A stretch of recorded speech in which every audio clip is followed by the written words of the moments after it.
République démocratique ya Congo bilenge ya Filika pe bilenge ya mokili mobimba tango ekoki obolandaka bino émission elikia ya lobi oyo ezali tribune de la jeunesse ekelama na ntina ko informer, former, conscientiser, sensibiliser pe mingi ko plaider ba vraie cause oyo ezozongisa bilenge ya République démocratique ya Congo pe bilenge ya Filika mobimba sima pe lisusu ezali émission oyo toyebaka ko interpeller conscience ya ba autorité banso oyo bazali en charge de la jeunesse poete elenge polobi azala elikia po na mboka esengeli lelo azala encadré, éduqué, orienté, préparé étant que pépinière oyo bokoyeba na kobatela malamu polobi eba na kobota mbuma na yango ya malamu na nzela ya makanisi pe misala oyo esalemaka na wabino mosali tata Timba Maswama, autrement dit d'une fils de Nesonyanzi la Fumukusu qui a munzala panda na Angola, tel père tel fils oyo totinami na etenyete to ya kobundela pe bongo to défendre cause ya jeunesse ya République démocratique ya Congo pe ya Filika mobimba na bongo totombeli bino bolandi malamu na kombo ya émission elikia ya lobi. Sujet du jour tokolobela mokola lelo tokolobela éveil de conscience. Éveil de conscience kasi lokola elikia ya lobi bango balobelaka mingi bilenge nde awa tokolamusa éveil de conscience ya jeunesse africaine en général et la jeunesse congolaise en particulier. Éveil de conscience kasi po tokota na mozindo ya sujet na biso ya lelo éveil de conscience tosala kamwa prérequis to rappel ya sujet oyo tolobelaki na émission euti koleka prise de conscience. Wana émission eleki tolobelaki prise de conscience po na nini tolobelaki prise de conscience po ete tolingaki jeunesse africaine pe jeunesse congolaise lelo esengeli azala na état de conscience renouvelé. Or état de conscience renouvelé eyaka kaka na nzela ya boyebi to na nzela ya formation na nzela enseignement na nzela ya préparation kasi balisi état de conscience ya jeunesse congolaise lelo. Est-ce que jeunesse congolaise bazali na état de conscience to jeunesse congolaise bazali na état d'inconscience par rapport à la réalité ya jeunesse congolaise lelo oyo bazali représenter na jeunesse ya ville à Kinshasa biso na bino ce tosali bilan tokomonete ya solo jeunesse ya ville à Kinshasa bazali na état d'inconscience. Po na nini po jeunesse wana azali kozwa formation, azali kozwa enseignement, azali kozwa ba préparation oyo ezo désorienter ye, ezo détourner conscience na ye o ekomisi ye na état o aza nango lelo. Voilà jeunesse congolaise azali abandonnée à son triste sort.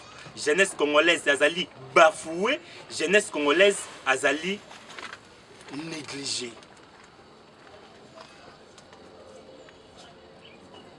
Biso tata Timba Maswama na nzela émission eliki ya lobi lokola toye pona ko lobela bilenge kwete bilenge ya Congo lelo bazangi molobeli kasi lelo tala émission eliki ya lobi oyo amemi charge ya jeunesse congolaise pe jeunesse ya Filika na tinete toya ko lamusa bango makanisi bayeba rôle nini bako jouer lelo bango bazali banani bauti wapi bakomi wapi pe bazokende wapi kasi na nzela ya émission eliki ya lobi bilenge ya Filika pe bilenge ya République démocratique Congo boko prendre conscience po biso moko pe toutaki na eta wana kasi lelo na nzela ya formation ya enseignement oyo tozwi tala ekomisi biso na conscience renouvelée lelo toye ko lamusa bino bozana no ya kolala. Émission euto leka. Tolobelaki, tobandaki Tanini jeunesse congolaise, to jeunesse africaine, azaleki désorienté. Zogande jeunesse africaine, to jeunesse congolaise, azaleki désorienté, déformé depuis 1482. Arrivé à Diego Kao, na mabele na biso ya royaume Congo. Tangwana nkumu ezali roi Nzingankou. Tango Diego Kao yako découvrir mabele na biso ya royaume Congo, kozonga na ye na mikili na bango ya poto kuna na Portugal, et na 1485 ye wana azongeli biso lisusu na mabele na biso ya bakoko na 5 missionnaires. Ba missionnaire nani? Ba missionnaire catholique. Na ndenge boyebi ete tango balobi homme à mission, c'est-à-dire mutu wana bayaki na mission moko précise pona ko détourner conscience ya peuple wana, to ko détourner conscience ya jeunesse o ya peuple wana. Na tango wana baye na ma solo na bango ya lukuta epa ya roi, et roi aboyaki koyoka bango, kasi pona ko convaincre kaka roi basengi roi 3000 jeunes bakende na mikili na bango po bakende ko expérimenter oyo bango batalisaki roi. Et roi apesi bango 3000 jeunes. Boye baka yango peut-être boye bien te roi Nzingankou apesaka 5 missionnaires wana 3000 jeunes oyo bakendaka na Portugal po bakende ko expérimenter soi-disant makambo oyo bamando yebisa roi Nzingankou. Tant bakomi na Portugal bandeko balandi bilenge mindele na mayele na bango ya mabe ba laver cerveau ya ba jeune wana, c'est-à-dire ba longoli bango culture na bango, bonzambe na bango nyonso bazaki nango po na bango nde bakomaki kuna ezali ya mabe, nde bakotisi bango programme mususu, ba kilke bango programme mususu o esalete ebungisi bango bonzambe, banzimela bonzambe na bango kuna, banzimela ba culture na bango kuna kino lelo wuta 1485 na lelo tozakaka na réalité wana. Voilà au tolobelaki na émission utolika to salaki pe tolobelaki pe jeunesse congolaise par rapport ya mibeko na yango peti bandeko balandia solo na bino bozolandaka biso tozokotonda bino na nyonso o bozotinda ya biso lokola ba suggestion na bino. Bosengaki to limbolela bino ndenge tolobaki ke mibeko ya République démocratique Congo ezo kamba jeunesse ya République démocratique ya Congo ezali mibeko oyo tokoki kondima yango lisusu te lelo. Pona nini? Jeunesse esengeli boyeba sujet na biso lelo ezali éveil de conscience. Tant que tozolobela éveil de conscience, c'est-à-dire na émission wana tolakisaki bino nini esalaka po jeunesse à perdre. Nin et ça la jeunesse poise à la état de conscience. Na biso nyonso toyebi ete République démocratique du Congo na tozali na ministère de la jeunesse. Oyo ekamamaka na mibeko oyo babengi arrêté ministériel. Biso tango toye na ngambo bilenge ya solo totangi malamu toyekoli malamu bilenge, kasi awa tokotalisa bino kaka oyo ya solo. Oyo elongo banité, oyo ekokumba jeunesse na libunga, oyo ekokumba jeunesse na perdiction, tonzimite ke awa tokolobela yango, tokotikala kolobela yango ti. Parce que tu étudies mibeko wana oyo bilenge ya République démocratique Congo bazokama malelo, ezokuma bango na désorientation, na perdiction, biso lelo eliki ya lobby, tokoyaka kako éveiller conscience na bino na tiete bilenge bolamuka. Arrêté ministériel numéro MJS bar 4 bar 21 00 bar 0004 bar 2003 du 12 février 2003 portant réorganisation et fonctionnement du Conseil national de la jeunesse. Tala o ekambi mibeko ya bilenge ya République démocratique lelo. Est-ce que yo lenge oyebi yango? C'est vrai oyebi yango te. Pona nini oyebi yango te? Pwete ba o baza censé ya ko vulgariser yango, ya ko talisa bino yango, basalaki yango te. Uta 2003 kino lelo 2021, 18 ans, jeunesse congolaise ayebi mibeko na été. mais tout le monde est dans le ministère de la jeunesse. Bazo nommé ministre de la jeunesse. Oyo, na fin du mois, bazo fout à salaire naïe. Azo roulé carrosse pour la jeunesse. Azana ba intérêt et belé pour la jeunesse. Mais na retour pour la kozongisa la jeunesse. Oyo esengeli pour na ba droit naïe. Ba pesi jeunesse mokongo. To lobela ki yango. Yango to sengaki na mokonza mboka, sengaki mokonza mboka boyi. Nzela ya premier ministre na biso. Na tête du ministère de la jeunesse na biso ya lilo esengeli bo placer elenge azalawana mais elenge yango elenge nani elenge oyo azana maîtrise ya jeunesse o azana capacité ya ko encadrer jeunesse ya ko éduquer jeunesse ya ko orienter jeunesse ya ko préparer jeunesse. Président de la République ko s'azarder na jeunesse. Président de la République, tu dois éveiller conscience na yo par rapport à l'importance de la jeunesse au sein de la société.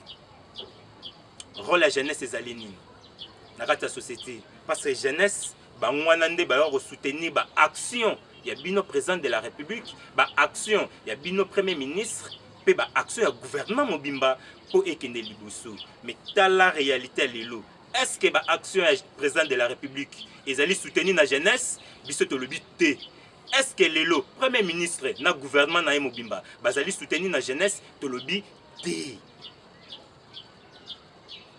Wana izali émission to le kai o le kaki to le belaki prise de conscience nde to lobaki to sengaki na président de la République pe bilenge nyonso mibeko wana po to yebi yango tina ko lakisa ngo ezate to sengaki ete mibeko wana esengeli bo réorganiser yango bo réformuler yango bo bandela yango selon réalité ya jeunesse congolaise actuelle oyo azali na état de conscience mibeko oyo ekoya ko lamusa ye mikasi mibeko wana boko kelango wapi tebite mibeko ekelamaka na Assemblée nationale.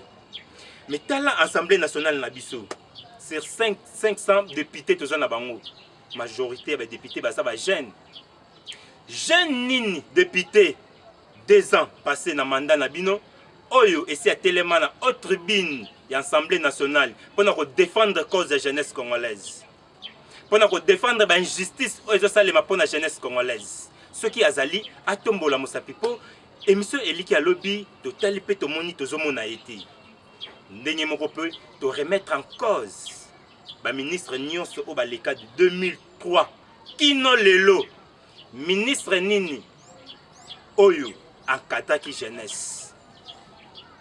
Ce qui azali atombola mosapipo émission eliki ya lobby totali pe tomoni tozomona été mais ce qui azali bobenga biso na ba numéro eza affiché na se la télévision na bino natinete ba action na bino nyonso oya bino bosali na bilenge bayiba na ko landa yango pe ba mona yango oyo esi bosala. Mais sinon jeunesse congolaise lelo azali na état de perdition azana réperté lelo mibeko oyo ezokama lelo eza lisusu réperté malgré jeunesse wana azo espérer na nouveau gouvernement zoya jeunesse mibeko na bino nanu bazotosa yango ti sikoyo ozo espérer nini na gouvernement zoya.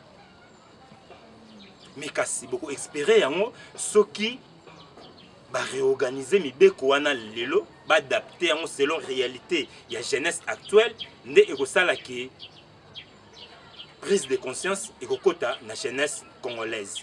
Na bongo to sengaki jeunesse congolaise mibeko oyo ezokamba biso lelo bo considérer yango te po eza pona intérêt na biso te, plutôt eza pona intérêt ya ko désorienter biso par rapport à l'avenir na biso. Bobo sanate, la jeunesse c'est l'avenir de demain. Bilinyango banani o barozala lika lobby. Matondo mingwana ezalaki et sujet to lobelaki émission uto leka tokota na mozindo ya sujet na biso mokolo lelo o ezali éveil de conscience. Kasi na émission lelo éveil de conscience boye bango ki tokosi sango lelo te jeunesse. Émission oyo sujet to bandi oyo esa na ba épisodes. Tokokene na ba épisode to éviter to kosuka na 40e épisode mais oyo tokoti na premier épisode il y a éveil de conscience éveil de conscience. Éveil de conscience, il y a un moment où bazanini baza kolala. Biso teko la musa jeunesse congolaise parce que jeunesse congolaise esengeli boyeba bozana rôle ya ebele ya makasi oyo esengeli bo jouer lelo pour l'intérêt Afrique. Ezaka pour l'intérêt Congo te mais pour l'intérêt Afrique. Mais kasi bo la muka mukolo nini. Tala lelo émission eliki alobi to ko la musabino bilenge ya République démocratique ya Congo pe bilenge ya Filika bo la muka pe bo telema na tinete to bundela mabele na biso ya République démocratique ya Congo pe mabele ya Filika po République démocratique Congo ezana makambo ebele ya ebele oyo ezoluka solution lelo kasi banamba ko luka yango ezaka ba jeune mais ba jeune nini dans la jeunesse congolaise lelo bakole biso bakombo ya ebele tolobaka ngo tango nyonso awa bakole biso jeunesse kuluna jeunesse ujana jeunesse shege fioti bakombo ya ebele obino bakole biso kasi émission oyo comme biso ezali émission ya jeunesse pour ko défendre cause ya jeunesse bakombo wana c'est bien beau bozo coller jeunesse mais biso tozo sepela na ngo penzati pona nini. Parce que ce qui jeunesse a commis na état ou azanangwana responsabilités à partager. D'une part, ils ont pour l'autorité et d'autre part, ils ont pour la jeunesse. Mais ils ont pesé plus, ils ont l'autorité. Ils ont censé encadrer, éduquer, orienter, préparer jeunesse. Le coup la base sala yangote, tal la sort à jeunesse. Jeunesse azangi emploi. Jeunesse lelo kende na ba cité na biso ota la jeunesse aza na manque à faire ba tondeli si jeunesse na biso ba quit bazo baby sa bomoto ya jeunesse parce que tant ba jeune bazo consommer ba quit wana izo kende ko baby sa bango cerveau na bango ba neurone na bango wana to kolobela ngo na ba épisode ezoya mais kasi lelo tozo lobela mingi effet de conscience par rapport à tant de communes. Tant que bakoko elobi, lelo jeunesse, ce qui te télémité, tout ça na risque makasi. Tala bakuluna na biso. Bakuluna, to rappelé bino lisusu, ils ont 600 jeunes batindaka na kanya makasi ici. Bakuluna, na volonté na bangote. Mais parce que baza bakuluna, baza bato basalaka mabe na mboka. Bazui batindi bango na makasi na makanya makasi c'est pour bakinde ko sala bilanga o ezali pour intérêt général to beteli yango maboko mais kasi tozo déplorer nini tozo déplorer manière oyo bozo utiliser jeunesse émission obiso de défendre la jeunesse tozo défendre manière tala bilenge bazo kende bazo bamisu bazo lela pona nini eza passion na bango ti nini ezangaki botuna yo olingi ko sala nini mais kasi comme ba jeune bilenge bazo senga mingi tatati mama swama bino boza charge ya bilenge toza na besoin to mona bilenge wana soki ya solo bazali na kanya makasisi pe soki ya solo bazo sala bilanga pe soki ya solo ndenge bayokaki bazwaki formation avant bilanga bolakisa biso to mona yango to na occasion to senga na ba autorité nyonso o bazali responsable ba kulu na nyonso wana bo pesa biso faveur caméra ya émission eliki ya lobby to kita sur terrain to ya kokutana ba kulu na wana totala état de conscience oyo ba kulu na wana ba komi na ngo lelo soki ezali renouveler to kopetela bino maboko pe misala bazo sala wana po jeunesse o atikali po bazo komituna est-ce que bilingi wana bazali kaka mais to eliki ezali te na nzela émission oyo ba autorité bazoyoka biso bakopesa biso nzela mpona kokomisa biso na kanya makasisi tokende koyeba réalité ya bakulu nana bazovivre kuna toencourager mpe tobeteli maboko action ya honorable Jean-Marie Lukulasi mpona kosangisa bakulu na nyonso ya ville ya Kinshasa mpona kopesa bango misala honorable action wana vraiment toencourager yango mais kasi comme awa tozo défendre la jeunesse tozo tala la manière bino bozo utiliser tant bozo pesa bango musala lokola ya assainissement kin bopeto mibeko na moto za na moto ebi na ngo nyonso Mais c'est déplorable. C'est déplorable. On a besoin d'utiliser jeunesse. On a besoin d'exploiter jeunesse. On a besoin de manipuler jeunesse. Tu vois un terrain honorable, tu es vraiment action na binoana et évoluer comment. Mais sinon, tu as un souci pour encadrer jeunesse. Pour orienter jeunesse, pour éduquer jeunesse. Nenge to lobaki émission ya lelo to loba mingi te mingi bokota la ba image. To landa image ya jeune oyo asalaki action moko na mikili ya batu. To kozonga po to commenter yango. Timba superlatif, ceux qui tozali d'accord, vraiment beau l'accès biso élément na natinete et la musalisu sous makanisi ya jeunesse congolaise, paix jeunesse africaine. Tolanda.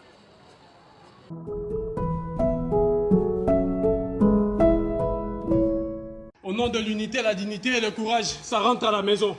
On ne demande pas à un voleur la permission de prendre ce qui vous appartient. Vous voulez défendre les voleurs. Vous voulez défendre les voleurs. Alors laisse-nous faire. Ne me touchez pas. Je parle avec. J'attends qui? Ça a été volé au moment où les femmes et les enfants ont été violés, tués, massacrés. Les sangs coulés entre 1880 et 1960 sous la colonisation. L'Afrique n'était même pas un pays. Je ne brise pas, mais ça m'appartient. Qui vient? Qui est celui-là qui vient? Tous ses amis sont des voleurs, tous ces présidents français avant eux sont des voleurs, parce que ça, la preuve à l'appui qu'ils ont volé et pillé en Afrique. C'est écrit même devant ces musées, entre 1880 et 1960. Voilà, c'est vous maintenant qui empêchez l'Afrique de récupérer ses biens. Donc vous êtes en complicité avec Macron. Vous êtes en complicité avec la France, vous êtes en complicité avec l'Allemagne, vous êtes en complicité avec l'Italie, vous êtes en complicité avec les États-Unis. Alors laissez-moi, je rentre à la maison avec ceux qui m'appartiennent. Ne me touchez pas. Je suis venu prendre qui nous appartient. Je ne sais pas pourquoi. Parce que ça nous appartient là. De 1880 à 1960, ça a été pillé en Afrique sous la colonisation. En ce moment-là, femmes, enfants furent violés, tués, massacrés. Le sang que vous avez et tous ceux qui rentrent dans ces musées pendant des années, des décennies, vous avez permis à l'Europe de faire la richesse matérielle. Nous sommes regardés là, nous avons payé 9 €. Avant c'était 12 €. Vous tous, vous avez payé combien de millions dans nos villages? Il y a des objets ici qui ont été vendus à peu près à 1 million, à 600 000. Vous imaginez? Là où il n'y a plus d'hôpitaux, là où il n'y a plus rien en Afrique, là où dans nos villages, tout est détruit. Alors, tu m'appelles ton frère. Alors si tu es mon frère, sache que ça nous a été volé. Ils nous ont volé tout ça. Donc, vous me laissez partir. Pourquoi? Arrêtez la vidéo. Toi, surtout, tu les laisses. Ne les touche pas. Ne les touche pas. Surtout pas. Faut limite que je ne me fâche pas là. Alors, oui, qu'est-ce que vous voulez? Je n'ai pas dérangé votre travail. Reculez, s'il vous plaît. Elle a le droit de le faire. Reculez. Attends. Je suis venu prendre ce qui a été volé. On ne demande pas la permission de récupérer ce qui a été volé. De 1880 en 1960, vous avez pillé l'Afrique. Et le nom de tous ces pilleurs et colonisateurs se trouve là, inscrit dans ces murs. Qui a été versé ici. Cet argent aussi doit repartir en Afrique. Il y a dans ces musées 90 000 pièces venues de toute l'Afrique. 90 000 pièces, je précise, dont 1428 de la République démocratique du Congo, là où il n'y a plus des routes, là où il n'y a plus des hôpitaux, alors que vous enrichissez 12 € par personne sur toute l'étendue de l'Europe occidentale jusqu'aux États-Unis. Pillage systématique. Je suis venu récupérer mon bien, ce qui a été volé, ça nous a été pris sans notre consentement. Vous voyez, ce sont ceux-là, autres encore qui se disent nos frères, qui se permettent de nous empêcher de récupérer cet objet, d'aller avec à la maison. Alors je pars avec à la maison. Ça nous appartient. Ne me touchez pas. Oui, ça marche comment? Quand ils ont pris ça, ils ont demandé l'autorisation à qui? Quand ils ont pris ça, ils ont demandé l'autorisation à qui? Qui leur a autorisé de prendre ça? Ils ont demandé à qui? Il y a eu des millions de morts, des assassinats, des femmes furent violées. Donc vous êtes complices des viols des femmes et des enfants qui ont été massacrés et violés. Alors je ramène ça à la maison. On ne vole pas les fruits de l'esprit. Nos ancêtres ont imaginé, réfléchi intelligemment pour produire ces œuvres qui vous rapportent des millions. Vous n'avez même pas honte. Entre les propriétaires et les voleurs, vous êtes dans quel camp? Je vous repose la question. Entre les propriétaires et les voleurs, vous êtes dans quel camp? Oui, mais vous êtes dans quel camp? Dites-nous simplement votre camp. Entre les propriétaires et les voleurs, vous êtes dans quel camp? Alors voilà, nous on est venus récupérer ce que vous avez pillé sous la colonisation. Je viendrai récupérer un digne fils, un digne héritier de Samori Touré, de Sékou Touré, un digne héritier de Kimbangu, un digne héritier de Kimpavita, un digne héritier de Ndinga Vembakou. Je viendrai récupérer ce qui nous appartient. Il y a ici ce qui appartenait à nos tribus, à nos peuples, que vous avez pillé et volé. Qui vous a donné l'autorisation de prendre ces choses? Emmanuel Macron, prévaricateur. C'est simple que ça. François Mitterrand, prévaricateur. De Gaulle, sort de ta tombe. Napoléon, sort de ta tombe. Le digne fils de Patrice Lumumba est venu récupérer ce que vous avez pillé. Sortez de vos tombes. Tous les diables de l'Occident, tous les dieux maudits de l'Occident, sortez de vos tombes. La puissance spirituelle de l'Afrique renaît. Et je suis venu marquer l'acte de la récupération de notre patrimoine. Ça, c'est le produit de notre intelligence, de notre savoir-faire. L'œuvre de l'esprit, vous l'avez souillé pour faire des millions et des milliards ici. 12 € par personne, rien que ceux qui sont ici. Combien avez-vous encaissé pendant toutes ces années et toutes ces décennies? Respect et la considération de l'identité de tout un chacun. Ce que vous n'avez pas fait en violant des enfants, tous mes ancêtres de la lignée de Toumba Vemba, que vous avez déportés aujourd'hui vers les Antilles, les Caraïbes et les Amériques, justement pour voler ce qui ne vous appartenait pas. L'envie, et vous amenez la Bible dans laquelle vous interdisez l'envie, alors que vous êtes les premiers à envier ce qui ne vous appartient pas. Citez-moi le nom d'un savant, vous qui avez des savants, qui a mis ça en place, ou qui a fabriqué ça. Qui est-ce? Donnez son nom. Bande de prévaricateurs. Je suis venu récupérer ces biens qui nous appartiennent. En digne héritier de tout cela que vous avez massacré, humilié, des siècles après, vous avez cru avoir vaincu. Oh, la lutte ne fait que commencer. Je suis venu ici, revenu dans ce pays, pour mettre la France esclavagiste, colonialiste, criminelle et génocidaire à genoux. Ou bien vous nettoyez la France pour un beau pays, ou bien cette France impérialiste et criminelle génocidaire sera mise à genoux. Il y a de ceux qui se disent mon frère et qui m'empêchent d'aller de la maison, alors que vous avez le devoir moral et historique de m'assister pour sortir ici, de placer la dignité du peuple africain au-dessus de votre paye et de votre salaire et de votre emploi, que je comprends. Mais face à l'emploi et à la dignité, il faut choisir la dignité. Vous aurez dû choisir la dignité, parce que les négriers étaient assistés aussi par des nègres qui leur permettaient de faire leur travail. Ils disaient c'est leur travail. Nous sommes des flics, nous sommes des gendarmes, nous faisons partie de la force publique pour violer leur propre mère. Ah, la police, vous êtes venus pour savoir qu'est-ce qui se passe. Ce qui se passe, c'est que je suis venu récupérer les biens qui ont été volés. Vous, en tant que la police, vous êtes censé nous aider à identifier les voleurs qui ont volé ces biens. De 1880 en 1960, ces biens ont été pillés en Afrique. Je vous cite avec précision, 9800 pièces au Tchad, 1428 pièces en République démocratique du Congo, 3800 pièces au Bénin Dahomey, 10 000 pièces à peu près au Nigeria, et ainsi de suite. La liste est longue de nos biens qui ont été pillés. Alors, en digne héritier de mes ancêtres qui ont été massacrés, violés, des femmes et enfants qui ont été éventrés pour avoir ces choses, je suis venu récupérer le bien. Voilà pourquoi je suis là. Ok, très bien. Par contre, je ne suis pas convaincu, monsieur, que ça vous appartient personnellement. Ça appartient au musée. Non, le musée là où? Ça appartient à l'Afrique.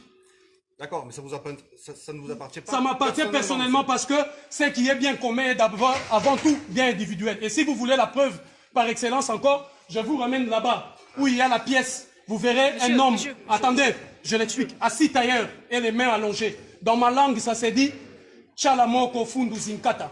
C'est-à-dire assis tailleur et étale tes mains. Je suis disponible pour le peuple et pour les autorités. C'est pour la lignée de Toumba Vemba, la lignée de mes ancêtres. Donc ça m'appartient directement, mais aussi indirectement. Tout m'appartient. Et je suis venu prendre ça. Hein? Voilà, déjà. Madame, est-ce que vous pouvez couper la vidéo, s'il vous plaît? Elle me filme moi pour que vous ne dites pas hier qu'il y a eu violence, que je vous ai insulté. C'est pas vous qui allez sortir dans la vidéo, vous allez voir, il n'y aura personne dans le problème. Sa place est dans le musée, c'est pas... Non, sa place est en Afrique. Je vous explique, on dirait que vous ne m'avez pas écouté. Je vous explique. Moi, je vous explique. Vous, en tant que policier, lorsqu'il y a un voleur et un receleur, vous arrêtez qui? Madame, bonjour. Et un propriétaire. On a expliqué déjà à votre agent. Madame, monsieur, bonjour. on a expliqué à votre collègue. Aubin, c'est bon. Elle me filme moi. La diffusion Pas d'images vous. est interdite. Oui, on le sait. Je vous l'informe. On le sait. Si vous, vous n'êtes pas content, vous irez à la auprès du juge. Donc, je disais que ces objets-là, le sang de mes ancêtres ont coulé. D'accord, très bien. Des Par contre, siècles et des siècles. c'est peut-être pas la meilleure façon de faire. La meilleure façon, c'est ça, parce que eux, ils ont demandé l'autorisation à qui? Ne me dites pas comment je dois agir, moi. De quelle façon dois-je agir quand quelqu'un vient chez moi, viole ma maman, mes petites sœurs et vole mes biens? Et je quitte l'Europe, l'Afrique, je viens ici, on me dit, tes biens se trouvent à l'Élysée. J'arrive à l'Élysée, je trouve un monsieur qui se cache derrière, qui met autant de policiers. Je fais mes enquêtes, on me dit, les biens qu'il a volés, il a mis ça au nom de son peuple ici. Alors je suis venu tranquillement, le jour, pas la nuit, pas cassé. Je suis venu humblement prendre mes biens, le ramener en Afrique. Je pars tout droit ici, les déposer, là où on va l'envoyer en Afrique. Et je reviendrai ici tous les jours. Ici, avec l'ensemble de musées dits de missions catholiques, parce que l'Église catholique doit rendre tous les biens. Ils nous ont menti que c'était de la sorcellerie. Or, c'est ça la sorcellerie qui apporte 12 € ici. Chaque entrée ici apporte 12 €. Voici les produits de la sorcellerie. Les missionnaires catholiques et chrétiens sont venus nous dire que c'est de la sorcellerie, alors qu'ils l'ont amené ici pour gagner de l'argent. L'Église catholique va rendre des comptes, ou sinon, je me réserve le...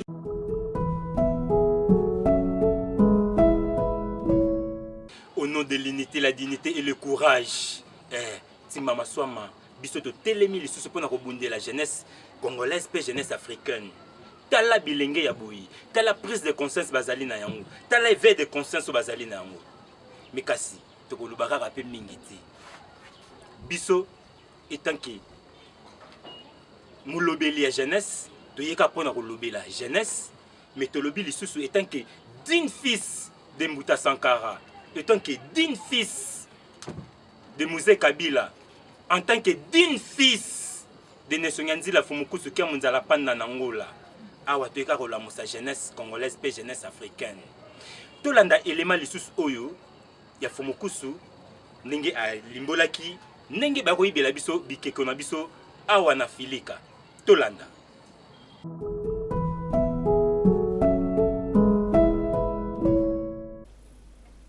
nakoyebisa bino eloko moko parce que ebele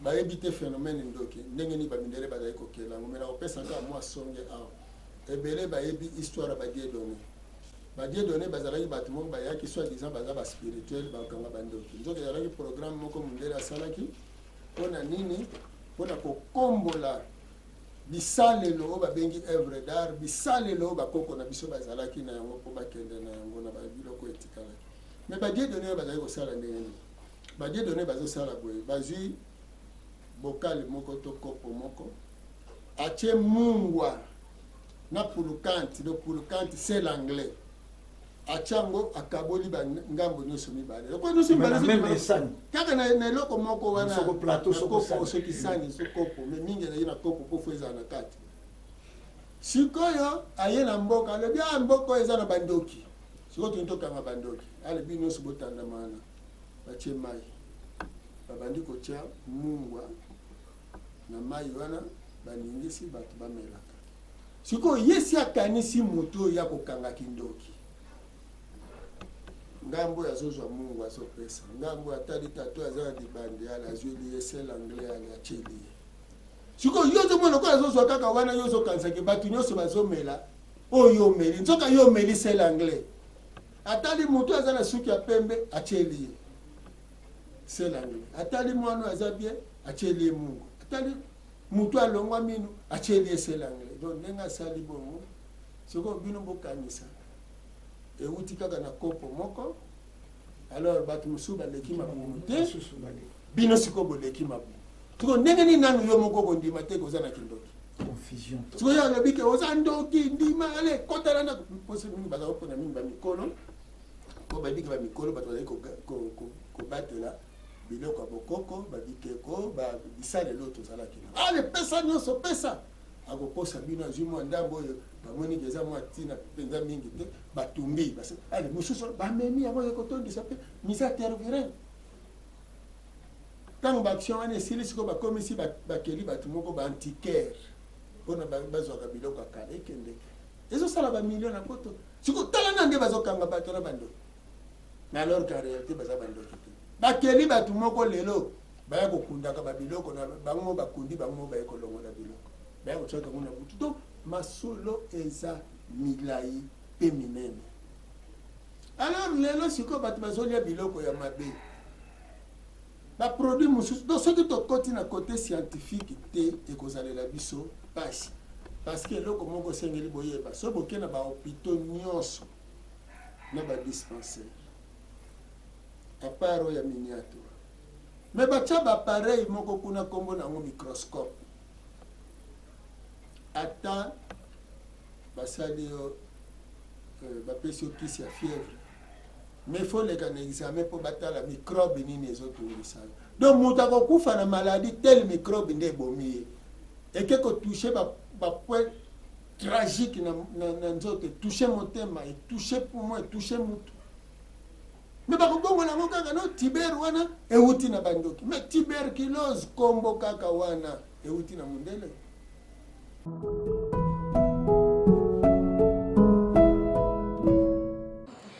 Matondo mingi régi wana totolanda nesonga nzela fumukusu kia monzala panda nangola o balimboli ndenge mindele bayaki koyibela bikeko na biso kasi tokota lisusu na élément mosusu to yelaki bino jeunesse botala bilenge wana bazaka bilenge ya jeunesse congolaise mais tokokomante sima soki tozali elongo na régi bo balasele biso élément ya bilenge oyo basalaki descente na ambassade ya Belgique tolanda.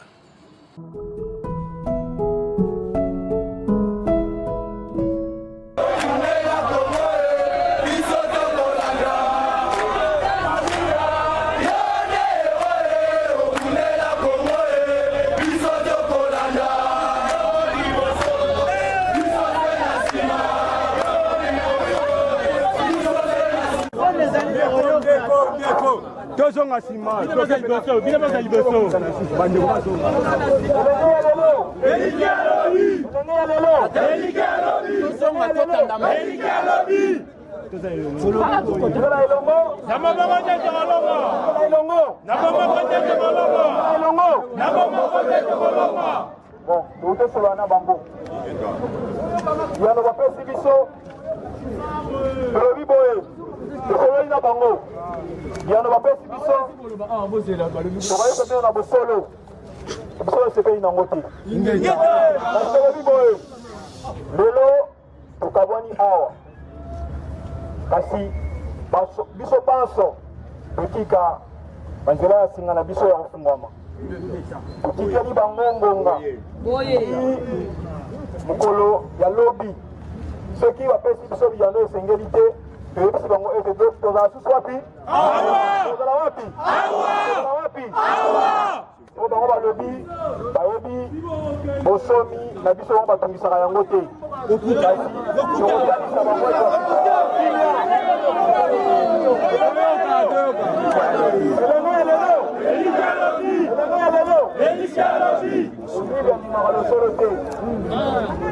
muyibi animaka lokuta nde awa mpona kokangwa na mokolo mwa lelo biso banso tokotelema tokoyeba nzembo ya lokumu na biso ya mboka tokoyeba nzembo ya lokumu ya mboka biso banso tokokende po tokopesa bino moto oza ya mokolo nini tokozala lisusu oyokani osala etumba ya mayele ya mbangu te. C'est bon. Qui met à la interview?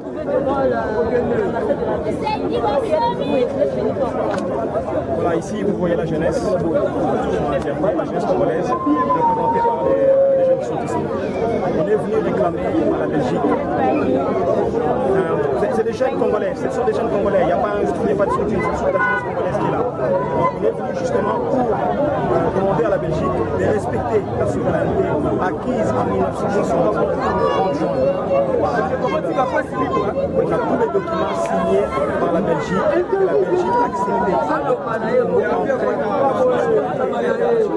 Donc on est venu demander de lever toutes ces sanctions. On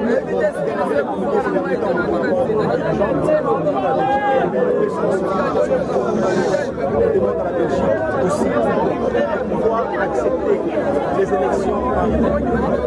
On en a marre de voir que la population se construire. Et maintenant, nous, les jeunes, on doit ce n'est pas nos dirigeants. Ce ne sont pas nos dirigeants, mais ce sont les Occidentaux qui sont toujours derrière, en train de faire de la pression sur les dirigeants. Et on se lève encore pour dire ne touchez pas à la promulgation du code minier qui vient de promulguer le code minier qui vient de promulguer le président. On n'a pas du minier congolais, l'intérêt de la souveraineté congolaise, et nous aujourd'hui on est derrière le président de la République parce qu'il veut réellement l'indépendance de ce pays. On veut des élections pas organisées par la communauté internationale, on ne veut pas de l'aide. Dire qu'on a assez grandi 58 ans après l'indépendance, je pense que le Congo mérite réellement d'être libre et de rester on a nos propres dirigeants qui sont assez intelligents pour pouvoir diriger ces pays.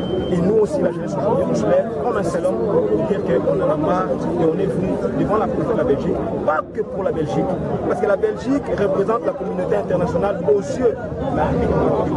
Donc on demande à la Belgique de demander à ses frères, la France, l'Espagne, l'Angleterre, les États-Unis, donc l'Occident, de pouvoir laisser le Congo tranquille, parce que le Congo c'est un pays souverain et un pays indépendant.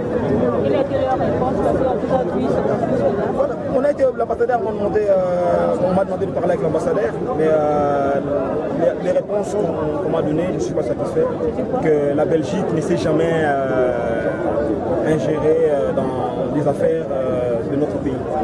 Donc la Belgique n'a jamais rien fait, depuis l'indépendance de 1960 jusqu'à présent, la Belgique n'a jamais rien fait. Alors qu'on a des témoignages qu'il y a des gens qui ont tué Lumumba.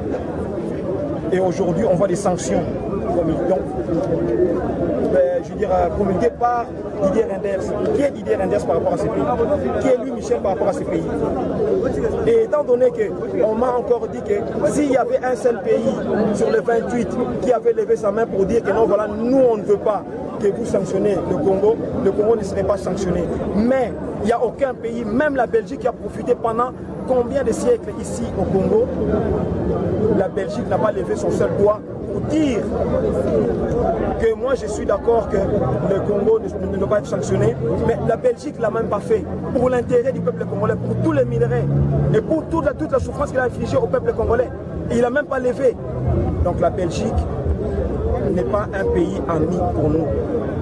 N'est pas un pays ami pour nous, est un pays ennemi pour nous à partir de ce jour. Quand les sanctions persistent, qu'est-ce qu'on fait? Aujourd'hui, on est venu, on a parlé. Mais demain, on va parler. Mais après-demain, on parlera plus. Après-demain, on parlera plus. Ici, on est en République démocratique du Congo. Cette terre n'appartient pas aux Belges. Ici, on est en République démocratique du Congo. Chez nous, le président s'appelle le président Kabila. Chez nous, le président s'appelle le président Kabila.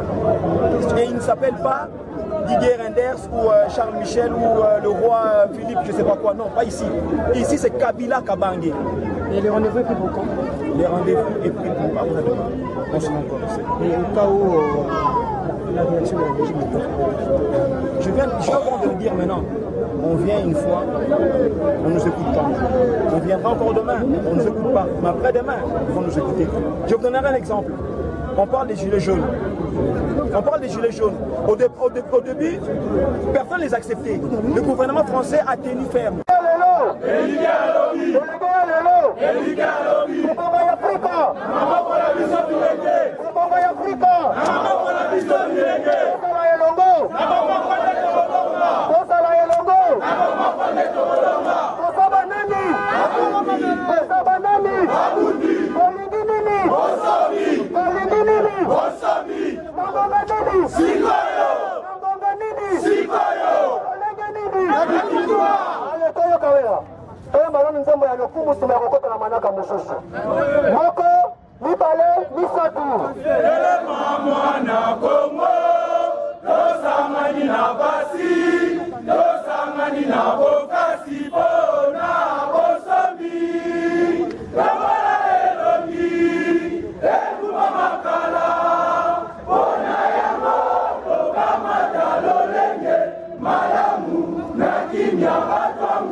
Kimia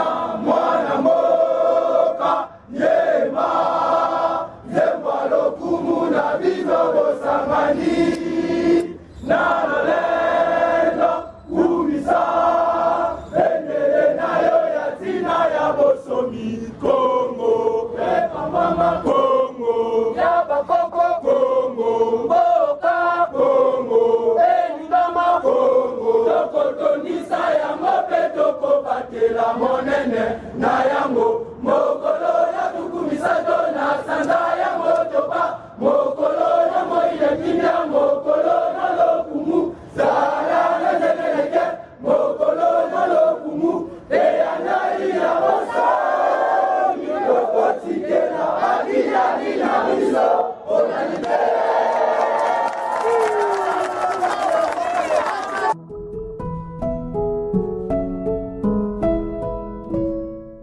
Na élément boto landawana bilingi wana bazalaki na 3 banderoles.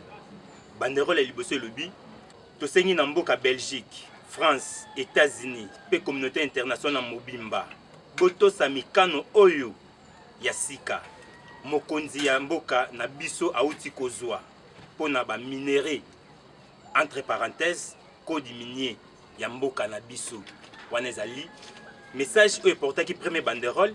Deuxième banderole elobi RDC ezali lisusu colonie na bino te botosa mboka na bakonzi na biso pe totindi bino bolongola ba sanction na bino ya bozoba bopesi ba politicien na biso wana ezali message portaki deuxième banderole. Troisième banderole bilenge ya RDC to boyi pe to pekisi bapaya bakota te makambo ya maponami ya mboka na biso wana ezali message portaki troisième banderole.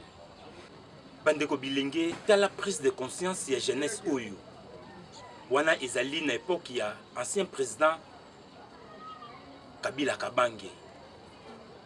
Émission eliki ya lobby etondeli bino bolandi malamu président honoraire. Na tango oyo mboka Congo ezaki na moto makasi mais jeunesse oyo telemaki. Et puis boye ba jeunesse lelo Belgique a interpellé déjà président de la République na biso lelo Tshilombo Tshisekedi to pesi bango lisusu mbote sika bazali que ba se préparer pour na maponami.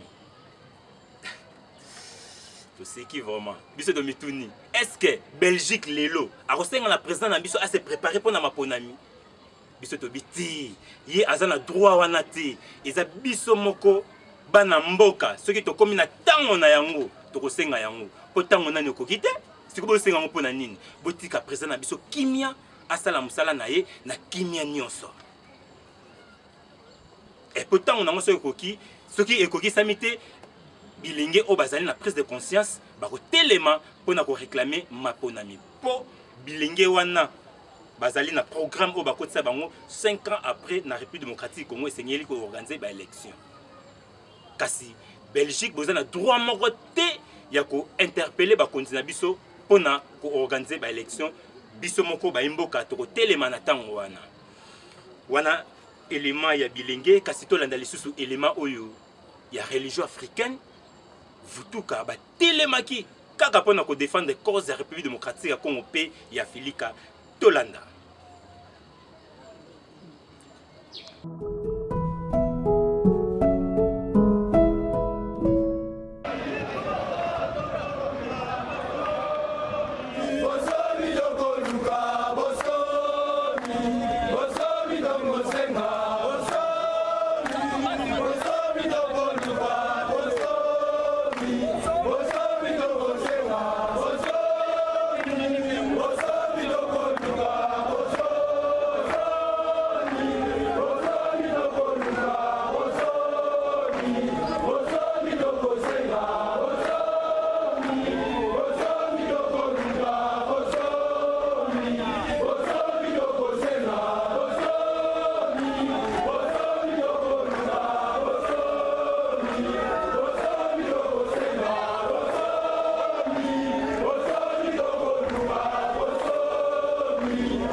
tosololi na bango oyo toyekoyebisa bango mpona mayina bazosala mpona mboka na biso mpe mpona bomoi na biso atako bamekaki mwa kowangana kasi totandi bango mpenza na balolenga yango nyonso bandimi bazwi mokanda bakokomisa epai bakonzi na bango ekokoma epai ya ambasader mpe ekokende epai ya roi basure ke bakokokisa yango biso mpe tosengi biyano lokola bapesi biso numero tokobanda kobenga mpona biyano batondo mingi topesi baso longonia.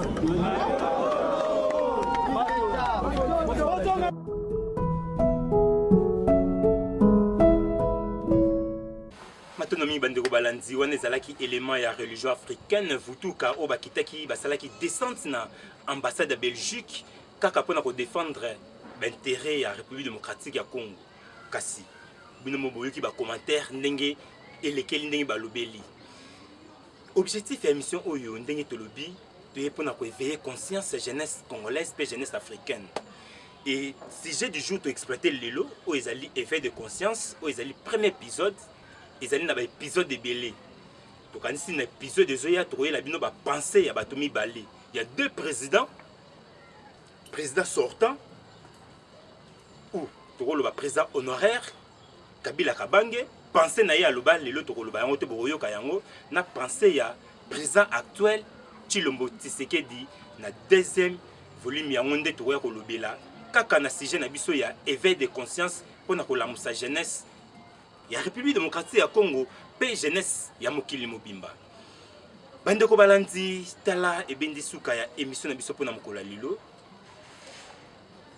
bolanda biso na 100 tendance oyo toza pona intérêt ya jeunesse congolaise pe pona intérêt ya jeunesse africaine mobimba ba oyo topesi longona na oyo bazo soutenir émission oyo po tokoba toujours ko kende liboso wana tokanisi ngunza mololai bango bazali mvunzi ya Kasai pona soutien ndenge bozo soutenir bozo encourager émission oyo kende liboso tomoni président Etienne Pembe bango lisusu bazali ko soutenir émission oyo kende liboso tomoni susu tata Bwangi Tadilu Kabutako bango lisusu bazo soutenir émission to bosanité papa Vuka maître Nzambe kuna na Kimbanseki vraiment binonyo so bozali na souci ko soutenir émission Eliki Alobi bobenga biso na ba numéro o ezali ko ficher na ba écran na bino to koyeba na koyokana na tinete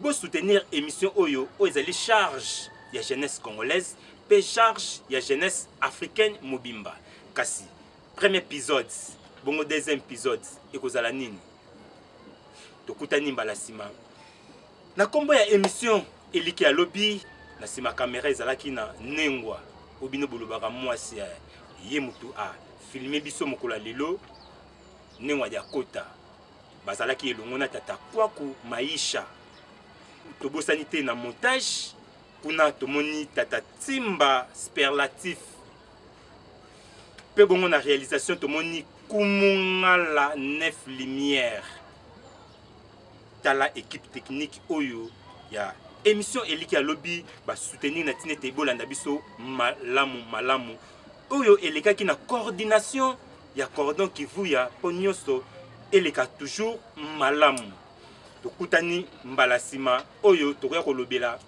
deux pensées ya deux présidents ya mboka na biso Congo botikala malamu na kombo ya émission Eliki Alobi. Iye 2011 2021 et la Kanza Fongoa.